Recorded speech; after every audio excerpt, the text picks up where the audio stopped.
create kasi mong space, pag dribble mo, dili ka mo. Create ka, spacing ka. O, dili kayo, pag ano mo, bubuan doon mo. Pag playback sa mo, fingertips mo. Para kusog siya, hindi na dito. Kaya para na kay quickness, tapos na kay control, kay control mo. Good.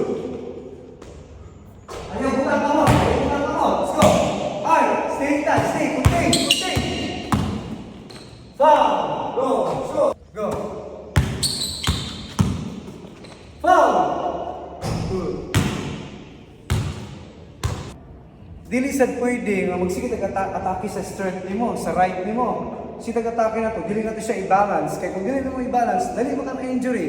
Mutira tagtulo nga rin, mutira sa tagtulo diri. Kaya atong i-balance ang imong left ug right para kung depensahan ka sa imong strength, maka-switch ka sa imong weakness, di ba? So ano ang basketball, kailangan mong ka nga kabaw ka. For example, depensahan ka pagayo. So na kay weapon unsa nimo nga ma-atake mong defender sa imong weak ug sa imong strength.